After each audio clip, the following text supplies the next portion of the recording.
bienvenidos a un año más aquí a encontrarnos de vuelta en el espacio de Interactiva Digital del ITEC 3. Aquí otra vez para hablar en Hijos de los Días. Estamos aquí, me presento, Leo Fleitas, y junto conmigo está nuevamente el profesor Jorge Zabalich. Buenas, ¿cómo estás? Bienvenido, Leo, ¿no es cierto? Una nueva edición, ¿no es cierto?, de Hijos de los Días. Tercer año, creo. El tercer año, exacto, ¿no es cierto? Leo, ¿qué nos reúne hoy en este mes de abril especialmente, no? Mira, dijimos, encontré una coincidencia con nuestra anterior edición de Hijos de los Días, que empezamos hablando justamente con un personaje muy implicado en las ciencias, en la cuántica, que era el señor Einstein. Y hoy, casualidad, también nos toca hablar justamente de otro personaje, pero más nacional, del sentir nacional. Aunque a muchos no deben saber quién es él. Justamente el 10 de abril se celebra el Día Mundial de la Ciencia y la Tecnología. Algo que hoy está realmente muy de moda o de en boga, por así decirlo. Pero tal vez el nombre en el cual se conmemora tal vez no es de lo más conocido para la gente de a pie, que aquellos que consumen mucho esta rama de las cosas. Hablamos justamente del señor Husay, de Bernardo Husay. Uno de nuestros nobles, cabe destacar. Sí, es así, ¿no es cierto? Vamos a hablar un poco, ¿no es cierto?, de esa conectividad con las ediciones anteriores que teníamos, particularmente de lo que es la ciencia o el mundo de la ciencia, ¿no es cierto? Como vos decís, Bernardo Alberto Husay, ¿no es cierto? Argentino, el 10 de abril, ¿no es cierto?, es su nacimiento en 1887, y su natalicio, ¿no es cierto?, se conmemora y se recuerda el Día Mundial también el Día de los Científicos Argentinos, científicos e investigadores. Vamos a agregar la palabra también investigadoras científicas, ¿no es cierto?, que trabajan en el área de la ciencia, ¿no es cierto? Leo, hay una particularidad, ¿no es cierto?, que es como vos decís, los hombres de calle, ¿no es cierto?, la gente común, incluso por ahí a veces los que estamos dentro de diferentes niveles en el ámbito educativo, por ahí constantemente nos se resalta una figura sobresaliente como un científico, ¿no es cierto? Y en este caso particular, Husay, ¿no es cierto?, que como bien vos dijiste, en el año 1947 fue galardonado, ¿no es cierto?, con el premio Nobel de Fisiología o Medicina, ¿no es cierto? Realmente una figura importante, ¿no? Sí, justamente vamos para cerrar rapidito este tema, porque yo creo, y vamos a hablarlo más adelante también, si uno camina por la calle, yo pienso, y le dice, dime algún médico que esté argentino que haya recibido el premio Nobel, y creo que la mayoría de la gente va a decir Favaloro, justamente porque vamos a hacer estas distinciones que yo te decía antes de preparar el programa, de esa especie de Boca River de ciencia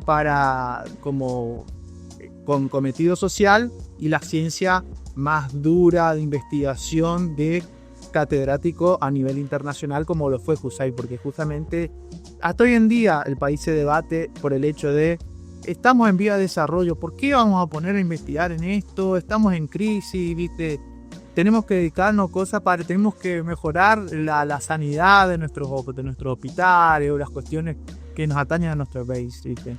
Y eso es algo que por ahí mucho representa la figura de Husay, justamente la antítesis de eso, porque fue una especie de un catedrático que se dedicó a la investigación de cosas que no iban en sintonía tal vez con la realidad del país, y que justamente muchos llegaron a, digamos, desmerecer el premio Nobel en su momento que él recibió. Yo creo también particularmente, más que por ahí desmerecer, muchas veces nosotros miramos a la ciencia, y es como vos decías, acá estamos hablando de áreas duras, ¿no es cierto? Estamos hablando de la química, estamos hablando particularmente de la biología, de la fisiología, de la medicina, ¿no es cierto? Donde nosotros no podemos hacer una explotación mediática o inmediata de las investigaciones en estos campos científicos. Sí, una vez que se hayan demostrado los logros, se puede volcar hacia políticas públicas o hacia políticas sociales que la sociedad pueda observar o pueda de alguna manera beneficiarse de esos descubrimientos, ¿no es cierto? Yo en esta cuestión particular creo que más allá de por ahí el desmerecimiento o lo que se opacó la figura de lo que fue en su momento saber que la Argentina a través de Bernardo Alberto Husay, la ciencia nos pone a un nivel mundial que nos observan desde varias partes del mundo, donde ponen lo más alto la educación argentina, el conocimiento científico argentino, la producción argentina y la experimentación en trabajos investigativos argentinos y en Latinoamérica, porque eso hay que resaltarlo también. Es el primer latinoamericano en recibir un premio de esta envergadura y un reconocimiento a su trabajo de investigación. Quisiera hacer un aporte más con relación a eso, ¿no es cierto? También tenemos que recordarnos nosotros que dentro de esa línea, teniendo en cuenta el Día Mundial de la Ciencia y de la Tecnología, ¿no es cierto?, que también en Argentina nosotros le tenemos a Federico Leloir, que fue uno de los aprendices, de los muchos aprendices. Un discípulo, ¿no es cierto? Exactamente, ¿no es cierto? Que también fue galardonado con el premio Nobel de Química en 1970. Y me gustaría nombrar, ya que estamos nombrando, porque estamos hablando de la ciencia, a César Milstein, que también, ¿no es cierto?, fue galardonado con el premio Nobel, ¿no es cierto?, en el año 1984. Y si vos me permitís, Leo, quisiera hacer un aporte. ¿Sí? Marcar diferencia entre estos tres científicos y volver sobre la figura de Bernardo Husay. Hablar de escuelas de investigación en Argentina. Particularmente, nosotros, en la figura de Husay y Leloir, podemos ver cómo tenemos dos argentinos que prácticamente hacen toda su carrera educativa, primaria, secundaria, universitario, doctorado, y su trabajo de investigación y experimentación en nuestro territorio. Y después en César Milstein podemos ver el producto de la educación argentina. ¿Por qué el producto de la educación argentina? Porque este señor tiene toda su formación académica en la Argentina, en las universidades argentinas, su doctorado, pero por cuestiones que vos por ahí lo mencionaste, por gobierno inestable, por gobiernos de facto, gobiernos que también hacían racia, hizo que este señor viaje a Inglaterra, ¿no es cierto?, y se dedique a trabajar en Inglaterra, y cuando él fue premiado, ¿no es cierto?, estaba en Inglaterra, en Cambridge, pero él, hay que sacar mérito de eso porque él es producto de la educación argentina. Por ejemplo, en el caso de Bernardo Husay, en profundidad, ¿no es cierto?, lo que hablábamos con vos fuera del programa, ¿no es cierto?, es que él prácticamente es un niño prodigio. Sí, eso hay que remarcarlo. Terminó la escuela a los 13 años, sí, y a los 17 se recibió de farmacéutico. Exactamente. Fíjate que a un niño de 14 años no le permiten entrar en la escuela de medicina, en la universidad de medicina. Entonces, como no le permitieron a él por la edad que tenía, él empezó la carrera farmacéutica, ¿no es cierto? Después que se recibe, a los 17 años, inicia la carrera de, vamos a decir, de medicina, ¿no? Y fíjate vos que a los 23 años se recibe. Eso es algo particular, ¿no? Para nuestra gente, para los que escuchan, ¿no es cierto?, Hijos de los Días, nosotros también queremos resaltar que él es un egresado de la UBA, ¿no es cierto?, y que se dedica exclusivamente al área de la fisiología, ¿no es cierto? Sí, después de haber leído un libro de Bernard, de Claude Bernard. Exactamente, y además de decir que en su momento él prácticamente daba la cátedra de fisiología en la UBA, ¿no es cierto? Muy estricto era porque si vos llegabas tarde no te dejaba pasar, sí, él... Era estricto, muchos decían, viste, que prácticamente le gustaba dedicar las 8 horas de lo que uno puede considerar de jornada laborable directamente, ¿no es cierto?, a la investigación, a los trabajos de laboratorio, ¿no es cierto?, a los trabajos científicos, incluso a lo que a él le gustaba, que era la docencia. Hay una particularidad, Leo, que quisiera remarcar también, que tiene que ver, ¿no es cierto?, un poco lo que vos dijiste, el acompañamiento, ¿no?, de una nación, de un país con relación a los científicos, ¿no es cierto? Sí, sí. Fue todo un vaivén. La verdad, yo al enterarme de la vida de él, fue como la parte más compleja, porque tenés que saber un montón de nombres, en qué gobierno fue más apoyado, en qué gobierno no, y mucha relación con los gobiernos de facto. Es más, hay gobiernos de facto que le desplazaron de la docencia, y hay otros que lo volvieron a reinsertar en el ámbito. Por eso es muy complejo. Es complejo, ¿sabes por qué? Es complejo porque a veces nosotros también debemos dejar de lado las subjetividades y tener o buscar un análisis un poco más objetivo de algunos hechos que acompañan, en este caso, por ejemplo, al doctor Husay. Por ejemplo, la revolución del 43, el golpe de facto del 43, lo desplaza, lo sacan prácticamente, ¿no es cierto?, de la docencia en la Universidad de la UBA. Ahí él crea un instituto, ¿no es cierto?, el Instituto de Biología y Medicina Experimental, como que este lugar privado, este instituto privado, va a ser a donde él se refugia a seguir llevando adelante su investigación. Después le es reincorporado otra vez en el año 45 a la universidad. Ahora, fíjate vos que en la presidencia de Juan Domingo Perón, medio opositor fue. En la presidencia de Juan Domingo Perón, tal vez por esta palabra que vos utilizaste, fue opacado su trabajo, incluso cuando él es premiado con el galardón del Premio Nobel de Fisiología o Medicina.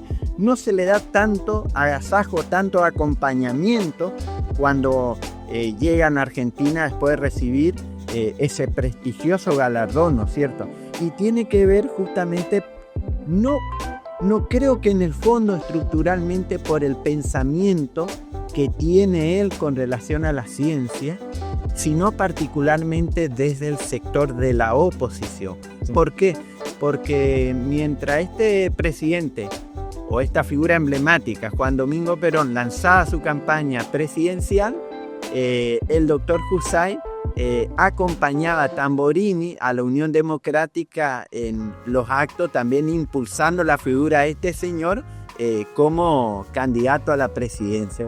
Entonces yo creo que por ahí a veces eso es algo que nos falta a nosotros como sociedad, como pueblo. Incluso hay una responsabilidad mayor en los partidos políticos y también en los dirigentes de los partidos políticos que después se transforman en presidente, en respetar las alternancias democráticas para el acompañamiento de procesos de políticas públicas y de políticas científicas, sí, que hacen realmente a lo que decía, que son palabras que lo utilizaron estos grandes personajes de que hacen a la historia argentina, en este caso la ciencia, que Husay decía así: una forma de lograr la independencia era a través de la investigación y poner el producto experimental de la investigación al servicio de la nación.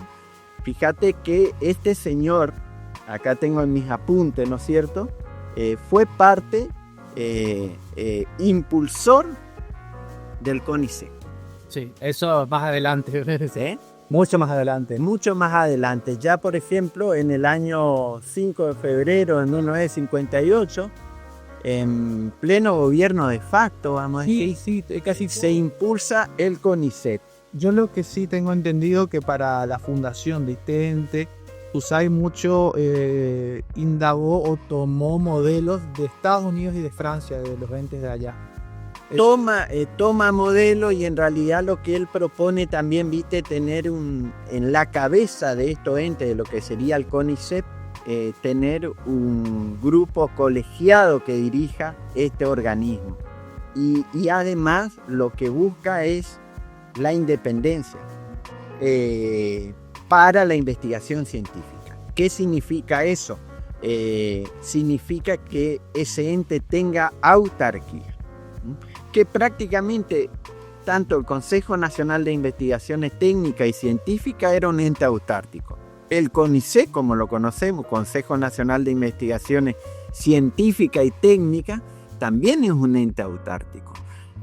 Lo que pasa es que yo creo que claramente acá USAID hace un reclamo que hoy lo debemos hacer nosotros como comunidad, como pueblo y como sociedad, es la libertad en el ámbito de la investigación científica y también lo que sería la fijación de políticas públicas que constantemente inviertan un porcentaje mayor del Producto Bruto Interno en investigaciones, y que cuando los gobiernos cambian, eso se mantenga como una política pública, que no se desmantele, que no tengamos, Leo, yo no sé si es correcto utilizar esta expresión, pediría así, que no tengamos una política tipo egipcia que trató de eliminar a Moisés de la historia,